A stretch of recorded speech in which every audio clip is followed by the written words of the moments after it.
नमस्कार दोस्तों। आज हम लोग पॉलिटी लेक्चर सीरीज का नेक्स्ट लेसन के साथ उपस्थित हैं। आज का टॉपिक है फंडामेंटल ड्यूटीज। हम लोग डिटेल से देखेंगे कि फंडामेंटल ड्यूटीज में क्या क्या प्रोविजंस है, उसकी क्या उपयोगिता है, किस तरीके से फंडामेंटल ड्यूटीज इवोल्व हुआ है, क्या ये मूल रूप से हमारे ओरिजिनल कॉन्स्टिट्यूशन में था या नहीं था, क्या अगर फंडामेंटल राइट्स का वायलेशन होता है तो आप कोर्ट में जा सकते हैं या नहीं जा सकते हैं। तो ये सारे जो बिंदु हैं उस पर हम लोग बारी बारी से डिस्कशन करेंगे। ठीक है, तो सबसे पहले हम लोग वहाँ से शुरुआत करते हैं कि ओरिजिनल कॉन्स्टिट्यूशन में क्या स्थिति थी। देखिए, ओरिजिनल कॉन्स्टिट्यूशन जब हमारा आपको पता है कि जब इम्प्लीमेंट हुआ 26 जनवरी 1950 को, उस समय फंडामेंटल ड्यूटीज का प्रोविजंस नहीं था। उस समय हम हमारे संविधान में सिर्फ फंडामेंटल राइट प्लस जो डीपीएसपी का प्रोविजंस है ये थे, और इसको बहुत ही डिटेल तरीके से जो है आपका पार्ट 3 और पार्ट 4 में जो है डिस्क्राइब किया गया था। लेकिन ओरिजिनल जो कॉन्स्टिट्यूशन है उसमें कहीं भी फंडामेंटल ड्यूटीज का प्रोविजंस नहीं था। अब ये ऐसा क्यों था? ऐसा इसलिए था कि उस समय जितने भी डेमोक्रेटिक कंट्री थे, इंडिया आपको पता है कि आज़ादी के बाद जो है एक डेमोक्रेटिक कंट्री के रूप में एडॉप्ट किया गया। हमारे प्रियम्बल में है कि डेमोक्रेसी हमारा जो है वो पॉलिटिकल आप कह सकते हैं स्वरूप है जिस पर कि कंट्री जो है रन हो रहा है। तो हमारे संविधान के द्वारा जो है डेमोक्रेसी एडॉप्ट है, तो कोई भी जो दुनिया में कोई भी डेमोक्रेटिक कंट्री थे उनके द्वारा अपने नागरिकों के लिए फंडामेंटल ड्यूटीज का कंसेप्ट नहीं था। उसका एकमात्र एक्सेप्शन जो है जापान था। जापान में अपने नागरिकों के लिए फंडामेंटल ड्यूटी का कंसेप्ट था। तो मोरलेस आप यह कह सकते हैं कि यह जो अप्रोच था, जो संविधान सभा के जो कॉन्स्टिट्यूशनल जो आप बनाने में जो सिटिंग मेंबर्स थे उनके द्वारा यह निर्णय उस आलोक में लिया गया कि यह ग्लोबल ट्रेंड नहीं है, majority of the democratic Nations के द्वारा इसको एडॉप्ट नहीं किया गया उस आधार पर। लेकिन बाद में क्या होता है, जब इमरजेंसी के दौरान ऐसा फील होता है तो उस समय जो है आपका इसको एडॉप्ट किया जाता है। लेकिन वहीं दूसरी तरफ अगर हम देखें, जो सोशलिस्ट कंट्री हैं उनके लिए वो इक्वली इंपॉर्टेंस देते हैं, राइट और ड्यूटीज का इक्वली इंपॉर्टेंस रहता है सोशलिस्ट कंट्री में। ठीक है, तो इंडिया का जो फंडामेंटल ड्यूटी जो एडॉप्ट किया गया वो यूएसएसआर मॉडल के बेस्ट पे किया गया है। अब हम लोग देखते हैं आगे की इमरजेंसी के दौरान जो है क्या स्थिति चेंज हो गया था जिसके कारण जो है इसको एडॉप्ट करना पड़ा। जैसा कि हम लोग इस बात को चर्चा किए, अगर आपको ध्यान होगा तो बिहार में एक मूवमेंट स्टूडेंट प्रोटेस्ट का स्टार्ट हुआ था 1974 में। वो स्लोली स्लोली उसका स्कोप बढ़ता गया और वो फाइनली जो है जेपी मूवमेंट के रूप में डेवलप हुआ। ये एक अलग से जो है टॉपिक है, उसके बारे में अभी डिटेल्स नहीं चर्चा करेंगे। लेकिन जेपी मूवमेंट आपको पता है जो फाइनली जो है आपको देशव्यापी आप कह सकते हैं प्रोटेस्ट हुआ। तो उसमें फिर जो है आपका जो इंटरनल इमरजेंसी है 1975 और 1977 का है के बीच में ये लागू हुआ। और उस दौरान जो लॉ मिनिस्टर थे एचआर गोखले, उनके द्वारा यह स्टेटमेंट दिया गया कि देश में कुछ लोग ऐसे हैं, एक सेक्शन ऑफ पीपुल ऐसा है जो हमारे संविधान के द्वारा जो एस्टेब्लिश्ड लीगल ऑर्डर है उसको वो चैलेंज कर रहे हैं, उसको वो रेस्पेक्ट नहीं कर रहे हैं, और एंटी नेशनल जो एक्टिविटी है या अनकॉन्स्टिट्यूशनल जो एजिटेशन है उसमें इन्वॉल्व हो रहे हैं। अगर ऐसे स्थिति में हम फंडामेंटल ड्यूटी को अगर इंट्रोड्यूस करते हैं तो औसो लोग जो लोग ये है उन पर उसका सोबरिंग इफेक्ट होगा, और आप कह सकते हैं इसके कंप्लायंस से जो स्थिति है वो अच्छी होगी। ऐसा सजेशंस जो है एचआर गोखले के द्वारा दिया गया। अब इसको स्टडी करने के लिए, इन चीज़ों को देखने के लिए एक कमेटी का गठन हुआ। उस कमेटी का नाम है स्वर्ण सिंह कमेटी। स्वर्ण सिंह कमेटी का गठन किया गया और इस स्वर्ण सिंह कमेटी के द्वारा जो है रिकमेंडेशन दिया गया। उस समय की जो तत्कालीन प्राइम मिनिस्टर थे इंदिरा गांधी के द्वारा यह कहा गया कि यह जो है एक हिस्टोरिकल मिस्टेक जो है, जो अगर फंडामेंटल ड्यूटी को जो इंक्लूड नहीं किया गया था, और ये जो है एक हिस्टोरिकल मिस्टेक है, इसको हम लोग इंट्रोड्यूस करके इंक्लूड करके इसको करेक्ट करेंगे। अब जब स्वर्ण सिंह कमेटी का रिपोर्ट दिया था, हम लोगों को यह जानना जरूरी है कि स्वर्ण सिंह कमेटी ने क्या रिपोर्ट दिया। अब देखिए, स्वर्ण सिंह कमेटी का ये कहना था कि जिस तरीके से राइट इंपॉर्टेंट है उसी तरीके से आपका जो फंडामेंटल ड्यूटी है वह भी इंपॉर्टेंट है। तो यह जो आपका कथन है स्वर्ण सिंह कमेटी का था, और उसी के आधार पर एक 42nd आपका कॉन्स्टिट्यूशनल अमेंडमेंट होता है और उसके माध्यम से आपका पार्ट 4 जो है इंट्रोड्यूस होता है और एक नया आर्टिकल 51A भी आपका इंट्रोड्यूस होता है। तो इसके माध्यम से आपका फंडामेंटल ड्यूटी जो है संविधान का पार्ट बन गया। अब यहाँ पर देखिए कि क्या स्वर्ण सिंह कमेटी ने जितने प्रपोजल दिए क्या सारे एक्सेप्ट हो गए? नहीं। स्वर्ण सिंह कमेटी ने एक प्रस्ताव दिया था कि एक सेपरेट चैप्टर जो है फंडामेंटल ड्यूटीज का इंट्रोड्यूस हो, तो वो चीज़ें जो है आपका लागू हो गया, ठीक है। लेकिन ये ओरिजिनली जो है 8 ड्यूटी को ही आप कह सकते हैं रिकमेंड किया था, लेकिन फाइनल सरकार के द्वारा भी सर्टेन चीज़ों को रिमूव किया गया और सर्टेन चीज़ों को ऐड कर दिया गया। 8 टोटल ड्यूटी रिकमेंड किया गया था, फाइनली 10 ड्यूटी जो है आपका जो है आप कह सकते हैं उसको शामिल किया गया।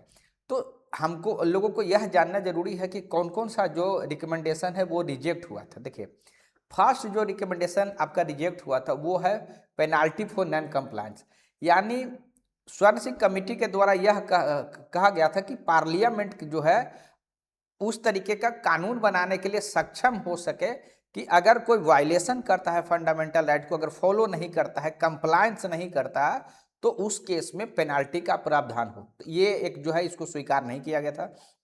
दूसरा था नो जुडिशियल रिव्यू, यानी कि रिकमेंडेशन ये था कि पार्लियामेंट उस तरीके का कानून बना सके कि अगर किसी भी प्रकार का पेनाल्टी अगर इम्पोज करता है उस लॉ के द्वारा, तो उस लॉ को उस आधार पर चैलेंज नहीं किया जा सकता है कोर्ट में कि किसी के फंडामेंटल राइट्स का वायलेशन हो रहा है। तो ये भी जो है रिजेक्ट कर दिया गया था। तीसरा जो आपका रिजेक्ट किया गया था वो था ड्यूटी टू पे टैक्स। कमिटी के द्वारा, स्वर्ण सिंह कमेटी के द्वारा रिकमेंडेशन किया गया था कि जो पेइंग जो टैक्सेस है वो फंडामेंटल ड्यूटी होना चाहिए, ठीक है। तो ये 3 चीज़ जो है स्वर्ण सिंह कमेटी के द्वारा जो दिया गया था उसको एक्सेप्ट नहीं किया गया था, ठीक है। अब नेक्स्ट हम लोग चलते हैं, फाइनली जो 42nd अमेंडमेंट के द्वारा जो 10 फाउंडेशन आपका कह सकते हैं फंडामेंटल जो ड्यूटी जो आपका शामिल हुआ उसको उसके बारे में हम लोग देखते हैं कि कौन कौन सा फाइनली हुआ। सबसे पहले देखिए शामिल हुआ to abide by the constitution and its ideal institutions, national flag and national anthem, ठीक है। तो आप इसको बारी बारी से हम लोग समझते हैं कि इसमें लिखा हुआ क्या है। To abide by this constitution, यानी संविधान में जो चीज़ें लिखी गई है उसके साथ जो है उसको फॉलो करना है, उसके साथ कंप्लायंस करना है। जैसे कैसे कर सकते हैं आप संविधान में जो भी प्रोविजंस है उसको फॉलो करना। जैसे सपोज कीजिए संविधान में प्रावधान है हाई कोर्ट सुप्रीम कोर्ट का, अगर सुप्रीम कोर्ट के द्वारा किसी भी प्रकार का जजमेंट दिया जाता है तो उसको रेस्पेक्ट करना, हाई कोर्ट के द्वारा किसी प्रकार का जजमेंट दिया जाता है तो रेस्पेक्ट करना। संविधान में दिया हुआ कि पार्लियामेंट कोई कानून बना सकता है, यानी कानून अगर बना हुआ तो उसको फॉलो करना, यानी संविधान के आलोक में जो चीज़ें लागू की जा रही है उससे अवॉइड करना, ये हो गया। रेस्पेक्ट इट्स आइडियल, संविधान में जो भी मूल्य दिए गए हैं, जैसे संविधान में आपका चर्चा है जस्टिस का, social justice, economic justice, political justice, liberty की बात है, फ्रेटर्निटी की बात है, ब्रदरहुड की बात है, तो इन सारे जो आप कह सकते हैं आइडियल्स हैं उसको आपको रेस्पेक्ट करना है। उसी तरीके से इंस्टीट्यूशन, जो भी संवैधानिक संस्थाएं हैं, जिस तरीके से आप देखिए बहुत सारे देश में संवैधानिक संस्थाएं जैसे इलेक्शन कमीशन है, बीपीएससी है, यूपीएससी है, सारे या जो भी डेमोक्रेटिक अन्य जो आपका इंस्टीट्यूशन है सभी को रेस्पेक्ट है ना। नेशनल फ्लैग का और नेशनल एंथम का रेस्पेक्ट है। जैसे नेशनल फ्लैग का आप रेस्पेक्ट कैसे कर सकते हैं, यानी नेशनल फ्लैग को इंसल्ट नहीं करना है, जैसे कि नेशनल फ्लैग को जलाना नहीं है, ठीक है। तो इस तरीके का जो फ्लैग कोड के अंदर जो प्रोविजंस है उसको उसके तहत जो हमारा जो नेशनल फ्लैग है प्रॉपर रेस्पेक्ट देना, उसके हिसाब से होइस्टिंग होना, उस के हिसाब से जो है लोअरिंग करना, उस हिसाब से उसको अरेंज करना, तो ये सारा जो प्रोविजंस है उसको रेस्पेक्ट करना है। उसी तरीके से नेशनल एंथम को हम कैसे रेस्पेक्ट करते हैं, यानी कहीं नेशनल एंथम अगर प्ले हो रहा है तो हम लोगों को खड़े होना है, स्टैंड अप होना है, इन सारी चीज़ों को, तो ये हम लोग उस तरीके से रेस्पेक्ट कर सकते हैं। अगर नेक्स्ट देखिए क्या हुआ, to cherish and follow the noble ideas that inspired the national struggle for freedom. अब इसमें क्या है कि जिस तरीके से हमारे जो फ्रीडम फाइटर्स हैं उनके द्वारा जो सेक्रीफाइस दिया गया, ठीक है, तो उसको वैल्यू करना, ठीक है। यानी आप कहते हैं नेशनल स्ट्रगल में कितने सारे जो है, चाहे वो भगत सिंह हो, राजगुरु हो, इनके द्वारा जो सेक्रीफाइस किया गया उसको वैल्यू करना। उसी समय आप यह भी कह सकते हैं कि जो हम लोगों का फ्रीडम स्ट्रगल था उस दौरान बहुत सारे वैल्यूज अलग तरीके से, जैसे नॉन वायलेंस जो है का यूज किया गया, तो हमको अहिंसा का भी जो है आप कह सकते हैं वो ये जो आइडियल्स है उसको चेरिश करना है। ठीक है, उसी तरीके से नेशनल स्ट्रगल में जैसा कि स्वतंत्रता दिवस मनाना, रिपब्लिक डे मनाना, इंडिपेंडेंस डे सेलिब्रेट करना, ठीक है, तो ये सारी चीज़ें जो है आपका जो नेशनल स्ट्रगल फॉर फ्रीडम में जो आप कह सकते हैं जो आइडियल्स है उसको रेस्पेक्ट इस तरीके से कर सकते हैं। तो ये सारी चीज़ें आपका इसमें कहा गया। थर्ड है to uphold and protect the sovereignty, unity and integrity.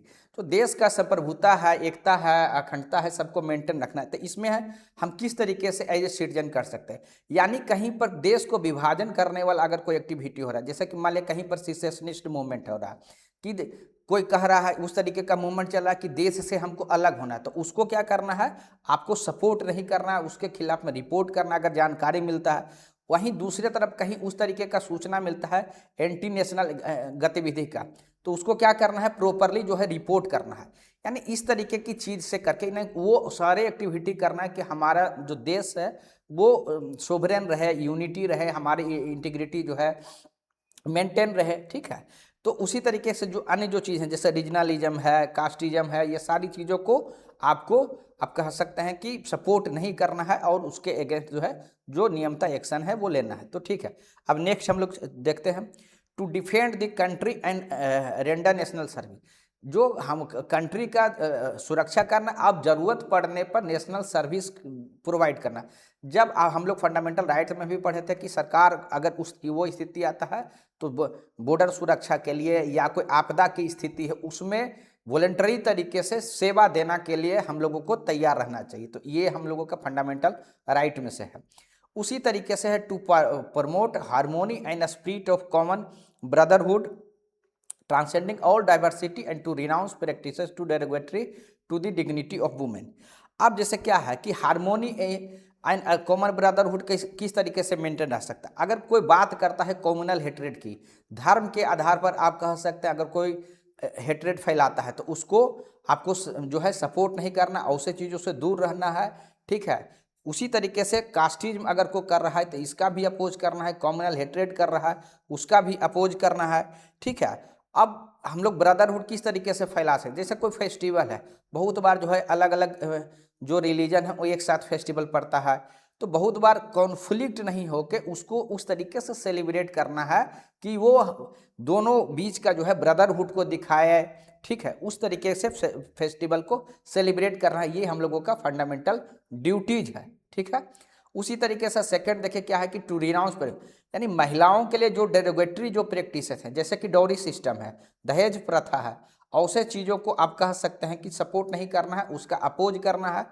यानी उसी तरीके से आप जो है जेंडर इक्वलिटी का कहीं अगर मैटर है तो उसको सपोर्ट करना, चाहे वो इक्वल वेतन को लेके हो या अन्य चीज़ों को, यानी ये चीज़ें घर से लेके सोसाइटी से लेके नेशनल स्तर पर आपको इन चीज़ों को आपको सपोर्ट करना है, ये आपका फंडामेंटल राइट है। ठीक है, सॉरी फंडामेंटल ड्यूटी है। ठीक है, नेक्स्ट हम लोग चलते हैं to value and preserve the rich heritage of the country composite culture. जो हमारा कंट्री का जो आप कह सकते हैं जो रिच हेरिटेज है, कंपोजिट कल्चर है, यानी सालों साल से हमारा नेशन जो है अलग अलग रिलीजन, अलग अलग लैंग्वेज, अलग अलग धर्म एक साथ रहे, तो वो जो हमारा कंपोजिट कल्चर है उसको हम लोगों को वैल्यू करना है और उसको बचा के रखना। चाहे हमारे यहाँ एससी पॉपुलेशन हो, एसटी पॉपुलेशन हो, एक दूसरे का कल्चर का रिस्पेक्ट करना है, कस्टम का रिस्पेक्ट करना है, दूसरे के लैंग्वेज का रिस्पेक्ट करना है, स्क्रिप्ट का रिस्पेक्ट करना है, साथ ही उसको प्रिजर्व भी करना, ये हम लोगों का फंडामेंटल ड्यूटी है। ठीक है, उसी तरीके से to protect and improve the natural environment and hand compassion for living creature. अब इन्वायरमेंट को प्रोटेक्ट करना है तो हम लोग किस तरीके से कर सकते हैं, ट्री लगा सकते हैं, प्लास्टिक का यूज है उसको हम लोग कम कर सकते हैं या कंप्लीटली जो है प्रोहिबिट कर सकते हैं। इन्वायरमेंट के लिए जितने भी जो आप कह सकते हैं कि फॉसल फ्यूल का कम से कम यूज कर सकते हैं। यानी इन्वायरमेंट बचाने के लिए जितने स्टेप है हम लोगों को लेना चाहिए, उसी तरीके से जो लिविंग क्रिएचर्स है उनके प्रति सिंपैथी होना चाहिए, चाहे वो किसी भी प्रकार का एनिमल्स हो या पेट एनिमल्स हो या अन्य प्रकार के जो क्रिएचर्स हैं, वो बर्ड हो सकते हैं, एनिमल्स हो सकते हैं, तो सभी के प्रति जो है एक कंपैशन का जो है भाव होना चाहिए। नेक्स्ट है साइंटिफिक टेम्पर को डेवलप करना, humanism and spirit of inquiry and reform.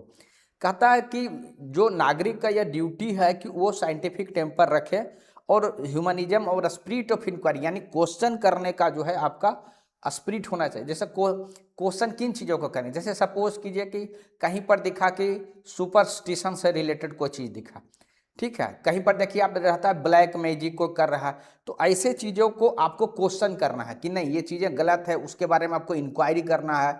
तो ये सारी चीज़ें आपका इसके तहत आता है। उसी तरह साइंटिफिक एजुकेशन अगर है तो उसको प्रमोट करना है, ठीक है, तो ये सारी चीज़ें हम लोग का फंडामेंटल ड्यूटी है। उसी तरीके से सेफगार्ड पब्लिक प्रॉपर्टी, जो पब्लिक प्रॉपर्टी है उसको आपको प्रोटेक्ट करना है। पब्लिक प्रॉपर्टी का जो है बहुत बार देखिएगा कि जो है डैमेज हो जाता है, जब स्पेशली कोई प्रोटेस्ट होता है तो जो बस होते हैं या फिर जो है कोई बिल्डिंग्स होता है, ठीक है, या ट्रेन होता है, उसको जो डैमेज पहुंचाया जाता है वह जो है फंडामेंटल राइट के आप कह सकते हैं उसके अगेंस्ट है। तो इस तरीके का चीज़ आपसे बचना चाहिए, ठीक है। उसी तरीके से है कि strive toward excellence in all sphere of individual and collective activity. जो नागरिक जिस तरीके का काम करें, जो सिटीजन को करें, सपोज कीजिए आप स्टूडेंट हैं तो एज ए स्टूडेंट आप का यह कह सकते हैं कि आपका फंडामेंटल ड्यूटी है कि बहुत ही सिंसियर तरीके से पढ़ें और किसी तरीके से आप अपना टाइम वेस्ट ना करें, ये आपका फंडामेंटल ड्यूटी है। उसी तरीके से कोई अगर एथलेटिक्स है, एथलीट है, तो उनका काम है कि अपने खेल में मैक्सिमम एक्सेलेंस के तरफ जो है ध्यान दें। उसी तरीके से कोई साइंटिस्ट हैं तो साइंटिफिक एक्टिविटी में अपने जो है मैक्सिमम इफर्ट करने का, यानी जो भी नागरिक जिस एक्टिविटी में आप काम कर रहे हैं उसमें मैक्सिमम जो एक्सेलेंस है उसको अचीव करना, ठीक है। उसके आगे एक और उसमें ऐड हुआ है आपका, वो है जो भी पेरेंट्स हैं उनको जो है 6 ईयर से 14 ईयर्स के जो चिल्ड्रन हैं उनको वो अपॉर्चुनिटी प्रोवाइड करना कि वो 6 साल से 14 ईयर्स के बीच में वो शिक्षा प्राप्त कर सके, ठीक है। तो वो उस किस तरीके से कर सकते हैं, अपने बच्चे को जो है स्कूल भेजना है, ठीक है। उसी तरीके से जो है चाइल्ड लेबर में उनको इंगेज नहीं करना है, जैसे, ठीक है। तो इस तरीके से जो भी नागरिक हैं अपने जो ड्यूटी है उसका निर्वहन कर सकते हैं। तो उम्मीद करते हैं कि अगर आप कभी फंडामेंटल ड्यूटी अगर आप खुद से पढ़िएगा तो विथ एग्जाम्पल अगर आप पढ़िएगा तो बहुत अच्छे से आपको समझ में आ जाएगा और चीज़ें को आपको ज़्यादा दिक्कत नहीं होगा समझने में, ठीक है। तो नेक्स्ट आगे चलते हैं। उसके आगे हम लोग चलते हैं कि 2002 में आपको बताया कि किस तरीके से, पूर्व के लेक्चर में भी बहुत बार हम लोग चर्चा कर चुके हैं कि 86 अमेंडमेंट के द्वारा यह फंडामेंटल ड्यूटी में शामिल किया गया। 11th ड्यूटी है, 10 पहले से था, 11वां ड्यूटी के रूप में, कि वो अपॉर्चुनिटी प्रोवाइड करना है अपने बच्चे को या वार्ड को। वार्ड होता है जब कोई लीगल गार्जियन होते हैं, अपने माता पिता अगर नहीं है तो उस केस में उनको कि 6 साल से 14 साल के बीच वह एजुकेशन प्राप्त कर सकें, ठीक है। तो ये अगर साथ ही जो 11वां आपका ड्यूटी इंट्रोड्यूस हुआ, इसका मतलब सारे पार्टी के बीच आप कह सकते हैं सहमति है, क्रॉस पार्टी कंसेंसस है। तो यह दिखाता है कि फंडामेंटल ड्यूटी कितना इम्पोर्टेंट है। साथ ही यह जो हम लोगों का समकालीन जो वर्तमान में जो नेशनल गोल होता है उसको भी रिफ्लेक्ट करता है, ठीक है। आगे हम लोग देखते हैं। नेक्स्ट, ये जो ड्यूटीज है उसके बारे में कुछ फीचर्स की अगर हम लोग बात करें तो उसमें अगर आप देखिएगा तो फर्स्ट देखते हैं कि ये किस प्रकार से मोरल और एंड सिविक ड्यूटी का आप कह सकते हैं मिक्स है। जैसे मोरल परसेप्ट, जैसे हम लोग चर्चा किए कि जो नोबल आइडियल्स है आपका फ्रीडम स्ट्रगल का, जिसमें हम लोग चर्चा किए कि किस तरीके से जो सेक्रीफाइस दिया गया, उसको कुर्बानी दिया गया, उसको याद रखना, उसको वैल्यू करना, नॉन वायलेंस को वैल्यू करना। तो यानी ये मोरल आपको आप कह सकते हैं एस्पेक्ट है। उसी तरीके से सिविक ड्यूटी की बात अगर कीजिएगा, जैसे नेशनल फ्लैग को रेस्पेक्ट करना, नेशनल एंथम को रेस्पेक्ट करना, संविधान को रेस्पेक्ट करना, ये सिविक ड्यूटी, यानी सिविक ड्यूटी और मोरल ड्यूटी दोनों का मिश्रण है ये, ठीक है, मिक्स है। हमारा जो फंडामेंटल ड्यूटी है, आप कह सकते हैं कि उसका भी रिफ्लेक्शन है कि हमारा जो ट्रेडिशन है, इंडियन ट्रेडिशन किस प्रकार रहा है, इंडियन वे ऑफ लाइफ कैसा रहा। जैसे हमारे, अगर आप देखिएगा मैथोलॉजी देखिएगा, हमारे धर्म रिलीजियस प्रैक्टिसेस देखिएगा, या हमारा ट्रेडिशन में हमेशा देखिए कि महिलाओं के रेस्पेक्ट की बात की जाती है, तो वहाँ पर आपको फंडामेंटल ड्यूटी में दिखेगा कि किस तरीके से जो है ऐसे प्रैक्टिसेस को आपको, आप कह सकते हैं जो डेरोगेटरी है वुमेन का वो नहीं करना है। तो ये सारी चीज़ें, उसी तरीके से अगर आप देखिएगा कि लिविंग क्रिएचर्स, जो क्रिएचर्स हैं, जो भी एनिमल्स हैं या बर्ड है, तो उनका कंपैशन की बात भी आपको सारे माइथोलॉजी में आपको देखने को मिलेगा। ह्यूमनिज्म की बात जो हमारा माइथोलॉजी है या रिलीजन है उसमें देखने को मिलेगा। तो यानी जो हम जिस तरीके से Indian society, Indian tradition, Indian mythology, religion जो प्रैक्टिसेस फॉलो कर रहा है लंबे समय से, इंडियन आप कह सकते हैं वे ऑफ लाइफ है, वो भी आपको रिफ्लेक्ट जो है आप देखने को मिलेगा। ठीक है, तो ये हम लोग डिस्कशन के, बाकी जितना भी फंडामेंटल ड्यूटी आप रिलेट कीजिएगा तो ये चीज़ें आपको देखने को मिलेगा। ये फंडामेंटल ड्यूटी जो है आपका सिर्फ सिटीजन तक सीमित है, ये किसी भी प्रकार से जो एलियंस होते हैं उनके लिए नहीं है, यानी फॉरेनर्स के लिए नहीं है। फंडामेंटल राइट आपको पता है कि सर्टेन जो फंडामेंटल राइट्स है वो फॉरेनर्स को भी अवेलेबल होते हैं, लेकिन फंडामेंटल ड्यूटी सिर्फ इम्पोज जो होता है, ये आप कह सकते हैं किसके लिए है, सिर्फ जो यहाँ के सिटीजन हैं उनके लिए है। ठीक है, अब हम लोग देखते हैं कि ये इसका नेचर क्या है, क्या जस्टिसिएबल है या नॉन जस्टिसिएबल है। ये देखिए नॉन जस्टिसिएबल है, यानी अगर कोई वायलेशन होता है या नॉन कंप्लायंस होता है तो कोर्ट में नहीं जा सकता, यानी कि उसका कोर्ट किसी तरीके से इन्फोर्स नहीं कराया जा सकता। ठीक है, कोर्ट्स के द्वारा जैसे फंडामेंटल राइट्स का वायलेशन होता है तो कोर्ट में जाकर रिट फाइल होता है, तो यहाँ पर उस तरीके का चीज़ नहीं है, यानी कोर्ट उसको इन्फोर्स नहीं कर सकता। ठीक है, यानी ऑटोमेटिक किसी तरीके से लीगल सैंक्शन नहीं है। लेकिन यह बात ध्यान देने वाला बात है कि पार्लियामेंट अगर चाहेगा तो कोई कानून बना के जो है लेजिस्लेशन बना के उसको इन्फोर्स कर सकता है। तो कहने का मीनिंग है डायरेक्टली कोर्ट के द्वारा जो है इन्फोर्सेबल नहीं है, लेकिन अगर लेजिस्लेशन बनता है तब फिर ऐसे केसेस में फिर इन्फोर्स कराया जा सकता है। ठीक है, अब हम लोग देखते हैं कि किस प्रकार से जो है क्रिटिक्स क्या कहते हैं, जो फंडामेंटल ड्यूटी है उसके बारे में क्या कहते हैं। तो इसमें सर्टेन जो है ये बताया गया कि किन्हीं के द्वारा वेग कहा गया, किन्हीं के द्वारा इनकम्प्लीट कहा गया, किन्हीं के द्वारा जो है सुपरफ्लुअस कहा गया। तो देखिए सबसे पहला जो नेगेटिव में आता है, कहता है कि ये एग्जॉस्टिव नहीं है। जैसे कि हम लोग देखे भी कि बहुत सारा जो आप कह सकते जो रिकमेंडेशन था स्वर्ण सिंह कमेटी का, जैसे कि टैक्सेस को लेके था, या फैमिली प्लानिंग है, या कास्टिंग वोट है, इस तरीके का जो इम्पोर्टेंट प्रोविजन है वह भी शामिल फंडामेंटल ड्यूटी में नहीं है। तो ये एक रहता है कि यह पूरा डिटेल्ड यानी एग्जॉस्टिव लिस्ट नहीं है जो होना चाहिए। दूसरा है कि वेग है। वेग कैसे है कि बहुत सारा जो टर्म है, जैसे नोबल आइडियल्स है, कंपोजिट कल्चर है, साइंटिफिक टेम्पर है, तो इसको आप कह सकते एक नॉर्मल जो सिटीजन है, कॉमन पर्सन के लिए इसको इंटरप्रेट करना मुश्किल है या डिफिकल्ट है, या इवन इंटरप्रिटेशन भी अलग अलग हो सकता है। तो ये इसका एक निगेटिव में आता है, वेग एंड एम्बिगुअस है। उसी तरीके से एक आता है कि कोड ऑफ मोरल परसिप्ट। कहने का मीनिंग है कि यह सिर्फ मोरल बातें हैं, क्योंकि अगर उसको कोई कंप्लाई नहीं करता है, कंप्लाइंस नहीं करता, तो कोर्ट के द्वारा क्योंकि इन्फोर्स नहीं कर सकते, इसीलिए जो है ये सिर्फ मोरल परसेप्ट का आप कह सकते हैं कि मोरल जो चीज़ है उसका एक कलेक्शन है, एक कोड है, क्योंकि रियल इसका सब्सटेंस नहीं है, क्योंकि इसको आप इन्फोर्स नहीं करा सकते। तो ये क्रिटिक्स का कहना है। उसके बाद एक कहता निगेटिव है कि कॉन्स्टिट्यूशनली मिसप्लेस्ड है। क्रिटिक्स का यह कहना रहता है कि ये इसको जो है आप जो फंडामेंटल ड्यूटी है थर्ड ए के रूप में रखा जाना चाहिए था, ना कि जो है 4 के रूप में। तो ये चीज़ें जो है क्रिटिक्स के द्वारा उठाया जाता है, कहा जाता है कि अगर वहाँ प्लेस होता फंडामेंटल राइट्स के साथ तो वो मोर वेटेज रखता। ठीक है, चलिए ठीक है, नेक्स्ट हम लोग देखते हैं कि प्रोपोनेंट्स जो है यानी समर्थक जो है वो किस तरीके से चीज़ों को देखते हैं, कि उनका क्या कहना है कि किस तरीके से एडवांटेज है। ठीक है, तो इसमें कहता है कि ये रिमाइंडर है सिटीजन के लिए।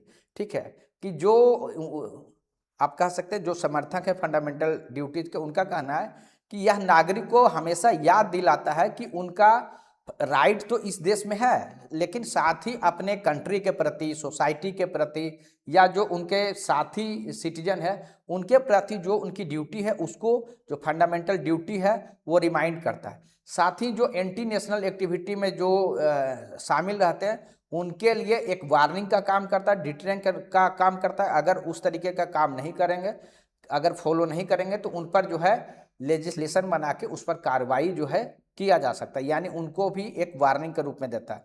साथ ही कहता है कि एक इंस्पायरेशन देता है कि जो सिटीजन है उनमें जो है अपने कमिटमेंट प्रोवाइड करता है, डिसिप्लिन आता है, और उनको मोर इम्पोर्टेंटली वह लगता है कि वो इस देश का एक हिस्सा है, एक्टिव पार्टिसिपेंट है। यानी देश का आप देखिए एक एक फंडामेंटल राइट में किस तरीके से ड्यूटी दिया गया है कि सोवरेनिटी को बचाना है, यूनिटी को ये करना है, कंट्री को डिफेंड करना है, ठीक है, इन्वायरमेंट को प्रोटेक्ट करना है, नेशनल एंथम को रेस्पेक्ट करना है, ठीक है, साइंटिफिक टेम्पर रखना। तो इससे क्या होता है ना कि जो सिटीजन होंगे वो एक्टिव पार्टिसिपेंट के रूप में फील करेंगे। तो ये जो पॉजिटिव है उसके जो पॉइंट्स है उसके बारे में हम लोग डिस्कशन किए, ठीक है। अब नेक्स्ट हम लोग देखते हैं कि यह जो फंडामेंटल ड्यूटी है किस तरीके से लंबा आप कह सकते हैं दूरी ट्रेवल हुआ। जब ये इमरजेंसी के दौरान इसको लागू किया गया था तो जो अपोजिशन पार्टी थी उनके द्वारा जो है कंट्रोवर्सी किया गया था, यानी अपोज किया गया, तो वहाँ से लेके नेशनल कंसेंसस, यानी वहाँ से अभी जो है किस तरीके से इस पर जो है पूरा एक्रॉस पार्टी जो है कंसेंसस बना हुआ है। अब देखिए सबसे पहले जब कांग्रेस सरकार में थी उस समय जब लागू किया गया तो आप इसका प्रोटेस्ट हुआ था कि यह जो है गलत तरीके से इम्पोज हो रहा है, ठीक है। लेकिन यह जो आपको पता है कि जो अमेंडमेंट किया गया 42nd अमेंडमेंट के द्वारा इंट्रोड्यूस कराया गया, चाहे वो 4A हो या फिर 51A हो, ठीक है। लेकिन जब बाद में कांग्रेस की सरकार नहीं रही, जनता पार्टी की सरकार आई, तो 43rd और 44th अमेंडमेंट करके 42nd अमेंडमेंट के बहुत सारे प्रोविजंस को चेंज किया गया, लेकिन फंडामेंटल ड्यूटी को चेंज नहीं किया गया। इससे यह पता चलता है कि जो अपोजिशन में उसमें पार्टी थे उनको भी इसकी यूटिलिटी समझ में आया और एक कंसेंसस बना, ठीक है। यानी पोस्ट इमरजेंसी जो सरकार बना उनके द्वारा भी किसी भी तरीके से जो है इसको आपको हटाया नहीं गया, यानी कंट्रोवर्सी से लेकर फाइनली जो है आपका नेशनल कंसेंसस तक का जो है जर्नी आपका पूरा हुआ। साथ ही जब 86 अमेंडमेंट के द्वारा 11th आप कह सकते हैं कि ड्यूटी ऐड किया गया, कि जिसमें यह बताया गया कि हर सिटीजन का वो ड्यूटी होगा कि 6 साल से 14 साल के जो बच्चे होंगे उनको वो अपॉर्चुनिटी प्रोवाइड करेंगे कि वो एजुकेशन प्राप्त कर सकें। तो ये एक लंबा दूरी हो गया। शुरुआत में तो कंट्रोवर्सी हुआ, लेकिन आज के डेट में फंडामेंटल ड्यूटी पर एक्रॉस पार्टी आप कह सकते हैं कि कंसेंसस है, सहमति है, ठीक है। अब इसमें देखते हैं कि इसके फायदे क्या क्या हुए हैं, ठीक है। अब देखिए सुप्रीम कोर्ट ये कहा है कि जब कभी भी किसी कानून का लॉ का अगर कोई ऐसा कानून है जो कि एम्बिगुअस है तो उसको संवैधानिक रूप से वो सही है या नहीं है, उसका कॉन्स्टिट्यूशनलिटी अगर देखते हैं, वैलिडिटी, कॉन्स्टिट्यूशनल अगर वैलिडिटी अगर देखते हैं तो उस समय हम जो है फंडामेंटल ड्यूटी के लेंस से देख सकते हैं। एक देखिए फेमस केस है मोहन कुमार सिंघानिया केस। इसमें सुप्रीम कोर्ट के द्वारा ये कहा गया कि आर्टिकल 51A जो फंडामेंटल ड्यूटी है इसका यूज किया जा सकता है कि अगर एम्बिगुअस को स्टैट्यूट है, स्टैट्यूट मीन्स लॉ, उसको जो है कॉन्स्टिट्यूशनलिटी देखने के लिए, यानी कि कॉन्स्टिट्यूशनल वैलिडिटी देखने के लिए हम लोग जो है फंडामेंटल ड्यूटी का जो है हम लोग जो है यूज कर सकते हैं। तो ये आपका मोहन सिंह सिंघानिया का केस है। उसी तरीके से रामलीला मैदान इंसिडेंट केस में सुप्रीम कोर्ट के द्वारा यह बताया गया कि जो फंडामेंटल राइट है या फिर डीपीएसपी है या फंडामेंटल आपका ड्यूटी है, ये कॉमन थ्रेड से बंधे हुए हैं, कि यानी जब एक दूसरे को इंटरप्रेट करने का जरूरत है तो सिंगल जरूरत नहीं, उसको बहुत ही होलिस्टिक तरीके से, बृहद तरीके से उसको जो है एग्जामिन करने का जरूरत है। साथ ही वह देखना है कि एक दूसरे से किस तरीके से लिंक है और किस तरीके का इम्पैक्ट एक दूसरे पे डालता है।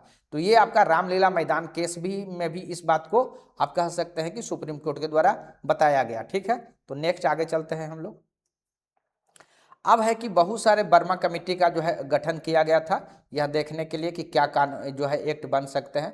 तो बर्मा कमेटी के द्वारा यह सजेशन जो है ये बताएगा कि बहुत सारा जो एक्ट है वो पूर्व से ही जो है उसमें बने हुए। जैसे एग्जाम्पल के लिए देखें कि अगर कोई नेशनल फ्लैग का आप कह सकते हैं रेस्पेक्ट नहीं करता यानी डिसरेस्पेक्ट करता है या एंथम का, तो उसका लिए एक एक्ट बना हुआ prevention of insult to national honour act 1971। तो ये पूर्व से उसके संबंधित एक्ट बना हुआ। उसी तरीके से अगर हारमोनी या ब्रदरहुड को आप कह सकते हैं कि प्रमोट नहीं करके उसको डिस्टर्ब करता है, तो वो भी जो है आपका आईपीसी और प्रोटेक्शन ऑफ सिविल राइट जो है एक्ट बना हुआ। आईपीसी का भी जो है चेंज हो गया है, बिहार बीएनएस हो गया, लेकिन आईपीसी में वो चीज़ें पूर्व में था। ठीक है, आपको पता है कि जो है भारतीय न्याय संहिता अभी नाम हो गया। ठीक है, प्रोटेक्ट द इन्वायरमेंट के लिए भी पूर्व से कानून बने हुए हैं, जैसे वाइल्ड लाइफ प्रोटेक्शन एक्ट 1972 है, फॉरेस्ट कंजर्वेशन एक्ट 1980 है। तो ये भी कानून बने हुए हैं। उसी तरीके से इंटीग्रिटी को अपहोल्ड करने के लिए बहुत तरीके का कानून है, जैसे नेशनल सिक्योरिटी एक्ट है, अनलॉफुल एक्टिविटी प्रिवेंशन एक्ट है। तो ये बर्मा कमेटी के द्वारा जो है आपका ये कहा गया कि ये सिर्फ मोरल सजेशन नहीं है, बल्कि अलग अलग लीगल प्रोविजंस के द्वारा इसको री इन्फोर्स भी किया गया है। ठीक है, तो अब हम लोग देखते हैं कि फाइनल जो है कंक्लूजन की तरफ बढ़ते हैं कि किस तरीके से जो फंडामेंटल ड्यूटी का जो आप कह सकते हैं और राइट के में किस तरीके से ये बैलेंस स्थापित करता है। Balance of entitlement and obligation. Entitlement में क्या हुआ, जो सिटीजन का आप कह सकते हैं राइट्स, ठीक है, ओब्लिगेशन क्या हो गया, ड्यूटी। तो ये दोनों का किस तरीके से आप कह सकते हैं बैलेंस है, ये हम लोगों को देखना। यानी कि जो एक समय ये कहा गया कि हिस्टोरिकल मिस्टेक किया गया था, इसको नॉन इंक्लूजन करके, तो वहाँ के बाद फिर क्या हुआ, कंट्रोवर्शियल इंट्रोडक्शन हुआ, जब इमरजेंसी के दौरान 42nd अमेंडमेंट के द्वारा इसको इंट्रोड्यूस कराया गया। और उसमें फिर जनता पार्टी जब सरकार में वापस आई तो उनके द्वारा भी उसको एनल नहीं किया गया, यानी उसको रिपील नहीं किया गया, वो मेंटेन रहा। और बाद में इवन सुप्रीम कोर्ट के द्वारा मोहन सिंह सिंघानिया केस प्लस रामलीला मैदान केस में यह कहा गया कि फंडामेंटल ड्यूटी का जो प्रयोग है, यूज जो है, किसी भी कानून के कॉन्स्टिट्यूशनल वैलिडिटी को चेक करने के लिए किया जा सकता है। तो ये समझिए कि किस तरीके से फंडामेंटल ड्यूटी जो है आज के समय में इम्पोर्टेंट हो गया है। ये सारी चीज़ें क्या दिखाता है, इसमें लास्ट में कंक्लूडिंग लाइन ये है कि जो सिटीजन है या स्टेट है, यानी जो स्टेट और सिटीजन के बीच का एक जो है कंटिन्यूअस डायलॉग चलते रहता है, और जिस हिसाब से आप कहते हैं नेशनल गोल चेंज होते हैं, उस हिसाब से ये आपका कॉन्स्टिट्यूशन में जो है आप कह सकते हैं कि चेंजेज होते रहते हैं। ये उसी का जो है एक रिफ्लेक्शन है। तो ये आपका वर्तमान समय में सिटीजन हो या कोर्ट हो, ठीक है, जिस तरीके से सिटीजन को यह आप कह सकते हैं रिमाइंड करता है अपने जो ड्यूटीज़ को करने के लिए, उसी तरीके से सुप्रीम कोर्ट हो या हाई कोर्ट हो, उनको यह एक रास्ता भी प्रोवाइड करता है जब एम्बिगुअस कोर्ट होता है। तो आप समझ सकते हैं, इतना डिस्कशन के बाद आपको यह तो समझ में आ गया होगा कि जहां एक तरफ फंडामेंटल राइट्स इंपॉर्टेंट है, तो वहीं दूसरी तरफ फंडामेंटल ड्यूटीज भी उतना ही इंपॉर्टेंट है। इसलिए बैलेंस बहुत ही जरूरी है। ठीक है, तो इंडिया के द्वारा राइटली जो है इसको इंट्रोड्यूस कराया गया है, और वर्तमान समय में हमारे संविधान में फंडामेंटल ड्यूटीज भी है और फंडामेंटल राइट्स भी हैं। ठीक है, तो बस इतना के साथ आज जो है लेक्चर को कंप्लीट करेंगे, और उम्मीद करते हैं कि आपको ये लेसन अच्छे से समझ में आ गया होगा। तो thank you very much. Last में एक रिक्वेस्ट है कि अगर आपको वीडियो अच्छा लगता है तो काइंडली लाइक कीजिए, चैनल को सब्सक्राइब कीजिए, और साथ ही अधिक से अधिक लोगों के बीच शेयर कीजिए। और किसी प्रकार का अगर सजेशन हो तो काइंडली कमेंट बॉक्स में ज़रूर लिखें, ताकि हम लोग नेक्स्ट वीडियो में उसको इम्प्रूव कर सकते हैं। ठीक है, तो thank you very much, thank you.